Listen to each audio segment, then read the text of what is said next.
Welcome back बच्चों। Engineers gateway के इस यूट्यूब प्लेटफॉर्म पर इंजीनियरिंग फिजिक्स की जो मिनी कैप्सूल सीरीज है उसमें मैं एक बार फिर से आपका स्वागत करता हूं और हम यहां पर बात कर रहे हैं यूनिट नंबर 5 के सेकंड चैप्टर की। सेकंड चैप्टर है आपका नैनो मटेरियल। इससे पहले हमने सारी चीजें बहुत अच्छे से डिस्कस की हुई हैं, चाहे आप डिटेल में पढ़ लीजिए, चाहे आप इस मिनी कैप्सूल सीरीज के पॉइंट ऑफ व्यू से आप टॉपिक्स को शॉर्ट में डिस्कस कर लीजिए। सारी चीजें आपको हमारे चैनल पर मिल जाएंगी। आज हम बात करेंगे डाउन टू टॉप अप्रोच या बॉटम टू अप अप्रोच भी आप इसको बोल देंगे। ठीक है, बॉटम टू अप अप्रोच या डाउन टू टॉप अप्रोच, कुछ भी आप बोल दीजिए, किसी भी नाम से आपसे एग्जाम में क्वेश्चन पूछा जा सकता है। इससे पहले हमने टॉप टू डाउन अप्रोच की बात की थी, जहां पर हम एक बल्क मटेरियल्स को काट फीट कर छोटा करके नैनो स्केल पर डिजाइन करते हैं और वहां से नैनो मटेरियल्स या नैनो पार्टिकल्स को प्राप्त करते हैं। तो वो आपकी टॉप टू डाउन अप्रोच कहलाती है। यहां पर जस्ट इसका उल्टा होगा, क्योंकि कोई भी एक बड़ा सब्सटेंस जो होता है बेटा, वो छोटे छोटे पार्टिकल से ही मिलकर बना होता है। तो यदि आपके पास जो सबसे छोटा पार्टिकल है, जिसको आप एटम बोलते हैं, यहां पर अगर आप डायग्राम को ध्यान से देखेंगे बेटा, तो एटम सबसे छोटा है।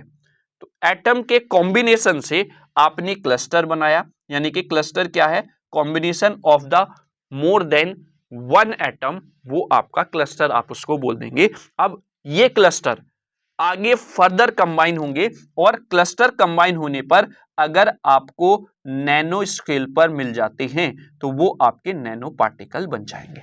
समझ गए ना? तो यानी कि हम बॉटम से चले और अप पर पहुंच गए, नीचे वाले स्तर से पहुंचे और अप वाले स्तर पर हम पहुंच गए हैं। मतलब हमारे पास सबसे छोटा साइज जो था वो है मटेरियल का, उसको हमने मिला मिलाकर जो साइज हमें चाहिए था उससे बड़ा, उस पर हम पहुंच गए हैं। That's called the down to top approach. जैसा कि आप इंजीनियरिंग गेटवे के यूट्यूब चैनल से जुड़ने के बाद अपने अंदर महसूस करेंगे कि आप बॉटम पर अगर हैं तो धीरे धीरे अगर ईमानदारी से आप डेली पढ़ रहे हैं, डेली बेसिस पर लेक्चर्स देख रहे हैं, तो आप गारंटी से टॉप पर पहुंच जाएंगे। ठीक है, क्लियर हुआ? तो आई होप आप समझ गए होंगे। आपके पास छोटा मटेरियल है, उसको कंबाइन करके एक क्लस्टर बना, क्लस्टर को कंबाइन करके फर्दर नैनो स्केल पर एक मटेरियल डिजाइन हो गया, एक पार्टिकल बन गया। That's called the nano particle. I hope आपको डाउन टू टॉप अप्रोच समझ में आ गया होगा। अगर आपने टॉप टू डाउन अप्रोच को समझा है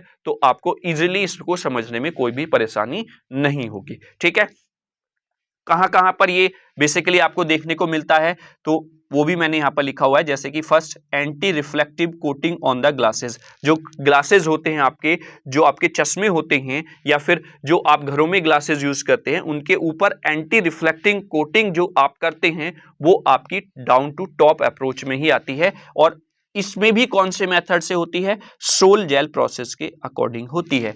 फर्दर हम आगे नेक्स्ट स्लाइड में यही डिस्कस करने वाले हैं।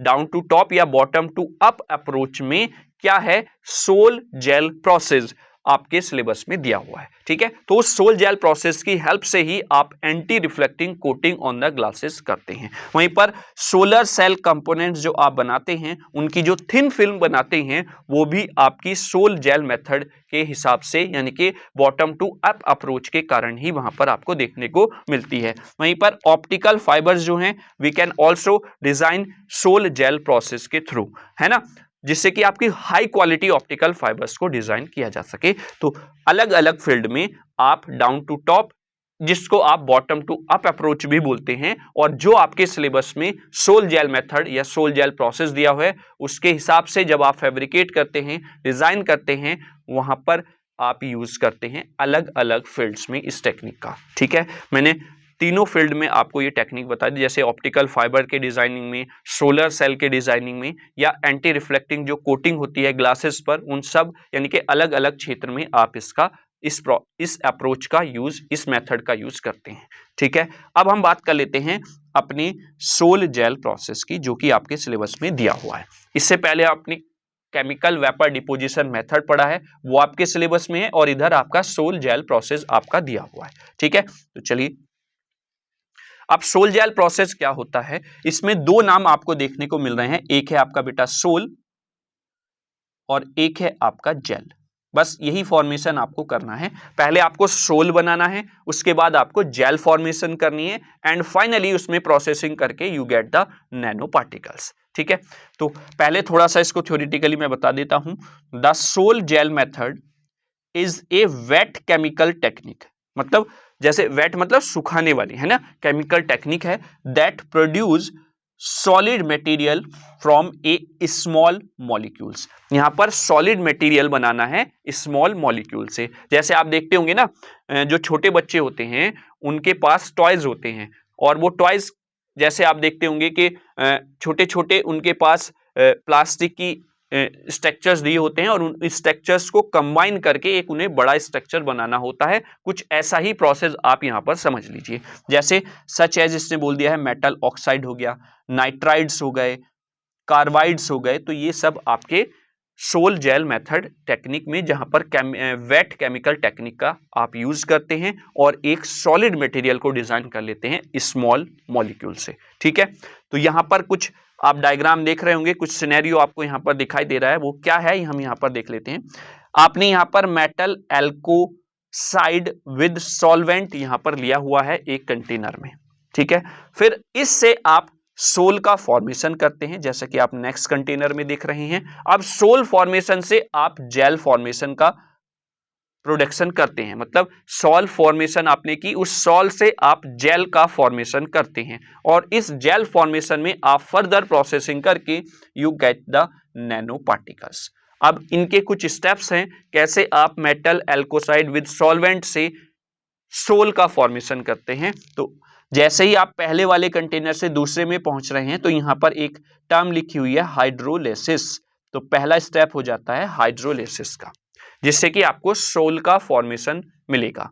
वहीं पर सोल फॉर्मेशन के आगे आपको लिखा हुआ दिख रहा होगा कंडेंसेशन, यानी कि with the help of the condensation you can convert the sol into the gel formation, यानी कि सोल से आप जेल का फॉर्मेशन कर लेंगे और जेल फॉर्मेशन होने के बाद उसमें आप एजिंग, ड्राइंग और कैल्सिनेशन प्रोसेस की हेल्प से फाइनली नैनो पार्टिकल्स आपको मिल जाएंगे। तो ये कुछ स्टेप्स जो हैं वो हम आगे मैंने लिखे हुए हैं पॉइंट वाइज, उन पर हम चल लेते हैं। यहां पर जैसे प्रोसेस की अगर मैं बात करूं, the sol gel method involves a series of chemical reactions and thermal treatment that transform a precursors into a gel. Precursors का मतलब यहां पर होता है, जैसे कि हम अगर बात करें प्रीकर्सर्स गैसेस की, तो वो होती है आपकी अग्रगामी गैसेस, जो मतलब एक तरीके से एक्साइट आप ये कह सकते हैं, है ना। तो ये आपका रहेगा into the gel and then a solid material. Gel के बाद वो सॉलिड मटेरियल में आपका कन्वर्ट हो जाएगा। आई होप आपको समझ में आया होगा। तो जो स्टेप्स हैं वो थोड़ा सा मैं यहां पर डिस्कस कर लेता हूं। डिटेल के लिए आप हमारे चैनल की प्लेलिस्ट पे जाएंगे, यूनिट नंबर 5 की प्लेलिस्ट बनी हुई है, वहां पर आप वन शूट वीडियो देख सकते हैं यूनिट 5 का, या फिर टॉपिक में आप सोल जेल मेथड जो टेक्निक है वहां पर हमने डिटेल में डिस्कस किया हुआ है। तो प्रिपेयर ए सोल, सबसे पहले हम सोल का प्रिपरेशन करते हैं, जैसा कि आप डायग्राम में भी यहां पर देख रहे हैं। सबसे पहले आपको सोल का फॉर्मेशन करना होता है। अब ये सोल के फॉर्मेशन को करने के लिए आप हाइड्रोलिसिस प्रोसेस का यूज करते हैं। हाइड्रोलिसिस प्रोसेस क्या है? हाइड्रोलिसिस प्रोसेस बेसिकली ये है कि इस प्रोसेस में आप जो प्रोसेस करेंगे वहां पर आप जो वाटर के मॉलिक्यूल्स है उनको अलग कर लेते हैं वहां पर, है ना। तो अगर मैं इसको बोलूं कि एक तरीके से जब वाटर के मॉलिक्यूल्स रिएक्ट करते हैं प्रीकर्सर्स के साथ, तो वो ब्रेक कर देते हैं उसके केमिकल बॉन्ड्स को, है ना। और यही स्टेप जो है वो मेटल हाइड्रोक्साइड या मेटल ऑक्साइड स्पीशीज को क्या करता है, बना देता है। ठीक है, उसके बाद जो नेक्स्ट है वो है कंडेंसेशन।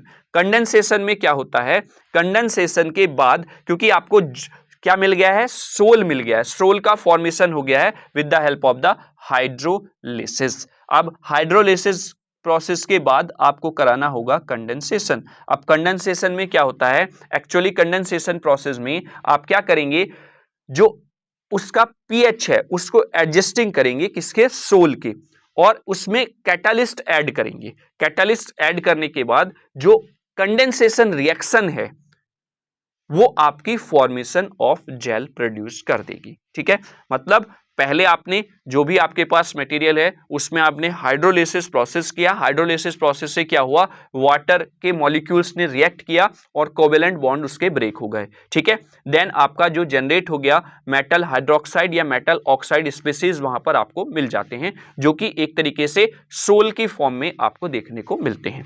वहीं पर आगे हम कंडेंसेशन प्रोसेस की बात करते हैं। तो कंडेंसेशन प्रोसेस में आप क्या करेंगे, कंडेंसेशन प्रोसेस में आप एडजस्ट करेंगे उसके पीएच को ऑफ द सोल, जो सॉल्ट फॉर्मेशन आपका हुआ है ना, और उसमें कुछ कैटालिस्ट ऐड कर देंगे। इन कैटालिस्ट को ऐड करने से होगा क्या, फॉर्मेशन ऑफ जेल आपको देखने को मिल जाएगी। फॉर्मेशन ऑफ जेल मतलब आप यहां पर देख रहे होंगे ना, ये बेटा पार्टिकल्स अलग अलग थे, जब आपने इसमें केमिकली रिएक्शन कराया फ्रॉम द, जिसको आपने कंडेंसेशन नाम दिया है, तो ये जो पार्टिकल हैं ये मिल से गए हैं एक दूसरे। जैसे आप जेली देखते हैं ना, जेल फॉर्म आप देखते हैं, तो कुछ इस तरीके से आपको यहां पर सिनेरियो देखने को मिल रहा होगा, जिसको आप जेल फॉर्मेशन यहां पर बेटा बोल देते हैं। ठीक है, अब जेल का फॉर्मेशन हो गया। अब इसके बाद हम आएंगे एजिंग एंड ड्राइंग पर। ठीक है, नेक्स्ट जो प्रोसेस है, ageing, remove solvent with the help of the ageing and dry and calcination, या फिर इसको थर्मल ट्रीटमेंट भी हम बोल देते हैं। ठीक है, तो एजिंग एंड ड्राइंग प्रोसेस में हम क्या करते हैं, जो जेल है, जो जेल का फॉर्मेशन हुआ है, उसमें आप क्या करते हैं, further condensation for the certain period of time वहां पर कराते हैं, और ये टाइम आपका कुछ घंटे का भी हो सकता है, कुछ दिन का भी हो सकता है। ठीक है, और एजिंग जो है, एजिंग वो आपकी रिमूव करने के लिए टिपिकली क्या करते हैं, सॉल्वेंट को रिमूव करते हैं, क्योंकि आपका ये जो जेल का फॉर्मेशन हुआ है इसमें अगर कुछ सॉल्वेंट आपको देखने को मिल रहा है तो आप उसको रिमूव करेंगे। और बेसिकली जो ड्राइंग है वो अचीव होती है दो तीन टेक्निक से, जैसे इवेपोरेशन से आप ड्राइंग कर देंगे, या फिर फ्रीजिंग ड्राइंग भी होती है, फ्रीजिंग मतलब फ्रिज में रखकर उसके टेम्परेचर को घटाकर, या सुपर क्रिटिकल ड्राइंग मेथड भी आपका होता है, जिसमें आप अपने जो भी मटेरियल आया उसको ड्राइंग करते हैं, सुखाते हैं पाउडर की फॉर्म में, यानी कि छोटा मटेरियल आपको बनाना है तो ठीक है, वो सॉरी सॉलिड की फॉर्म में उसको बनाना है तो आप उसको ड्राई करने की कोशिश करते हैं। ठीक है, नेक्स्ट और लास्ट है आपका कैल्सिनेशन, या फिर इसी को आप थर्मल ट्रीटमेंट स्टेप भी बोल देते हैं। तो इसमें क्या होगा, जो ड्राइड जेल है ना, जो ड्राई जेल है उसको थर्मल ट्रीटमेंट आप देंगे, जैसा कि वहां पर आपने देखा था जब आप carbon vapour chemical vapour deposition method को पढ़ रहे थे, है ना, तो वैसे ही यहां पर थर्मल ट्रीटमेंट आप प्रोवाइड कराएंगे, इसी को हम कैल्सिनेशन भी बोल देते हैं। और इसमें क्या होगा, जो रेजिडुअल सॉल्वेंट है या फिर आप कहें जो एक्स्ट्रा चीजें हैं उनको हटा दिया जाता है, रिमूव कर दिया जाता है, और एक वेल डिफाइंड आपके पास सॉलिड मटेरियल मिलता है। ठीक है, तो ये कुछ स्टेप्स हैं, इनको डिटेल में थ्योरेटिकली फॉर्म में समझने के लिए आप हमारे YouTube चैनल की प्लेलिस्ट पर विजिट कर लीजिए, वहां पर आपको डिटेल में लेक्चर मिल जाएगा। ठीक है, आई होप आपको सोल जेल मेथड समझ में आया होगा। अब हम इसकी एडवांटेजेस की बात कर लेते हैं इस मेथड की। तो the sol gel method has several advantages over conventional processing technology, यानी कि जो अदर टेक्नोलॉजीज हैं उसके कंपैरिजन में सोल जेल मेथड जो है उसकी सेवरल एडवांटेजेस हैं। क्या हैं, जैसे इंक्लूडिंग लो रिएक्शन टेम्परेचर, इसका जो रिएक्शन टेम्परेचर होता है वो लो होता है, गुड कंपोजिशन कंट्रोल होता है इस मेथड में, यानी कि जो कंपोजिशन का मेथड, कंपोजिशन का आप कंपोजिशन करते हैं उसमें कंट्रोलिंग जो होती है वो अच्छी होती है, हाई प्योरिटी लेवल होता है, मतलब जो आप नैनो पार्टिकल्स बनाना चाहते हैं उसमें प्योरिटी हाई रहेगी, उसके प्योरिटी होने के चांसेस अच्छे हैं, and the ability to develop processes of या फॉर लार्ज एरिया एप्लीकेशंस, यानी कि जो लार्ज एरिया एप्लीकेशंस में आप इस एबिलिटी, इस टेक्निक, इस मेथड का यूज करके अच्छे से रिजल्ट वहां पर प्रोड्यूस कर सकते हैं। तो आई होप आप सोल जेल मेथड को समझ गए होंगे। वीडियो अगर अच्छा लगा है मेरे बच्चों तो आप थंब वाला बटन जरूर प्रेस कर दें, साथ ही साथ अगर चैनल पर नया विजिट आपने किया है तो चैनल को आप सब्सक्राइब भी कर लें और बेल आइकन को प्रेस कर लें, ताकि समय समय पर आपको वीडियोस के नोटिफिकेशंस मिलते रहें और आप up to date, time to time अपनी तैयारी को स्ट्रॉन्ग करते रहें, बेहतर बनाते रहें। ठीक है, बस आपको करना इतना है, चैनल को सब्सक्राइब करना है और वीडियो के लिंक को, जो भी वीडियो आप देखते हैं उसको शेयर कर देना है अपने फ्रेंड्स के साथ, अपने क्लासमेट के साथ, ताकि सभी बच्चों तक जानकारी पहुंचती रहे और वो भी इस मैटर का लाभ उठाकर अपनी तैयारी को स्ट्रांग बना सके। ठीक है, तो चलिए अब मिलेंगे नेक्स्ट वीडियो में, जिसमें हम बात करेंगे अब किसी नई यूनिट की। पैरेलल में हमने स्टार्ट भी वैसे कर दी है यूनिट नंबर 3 इंटरफेरेंस और डिफ्रैक्शन, तो उसके अगले टॉपिक की हम वहां पर बात करने वाले हैं। ठीक है, तब तक के लिए कोई भी डाउट, कोई भी सजेशन हो, कमेंट बॉक्स में बेहिचक आप कमेंट कर दीजिए। ठीक है बच्चों, थैंक यू सो मच।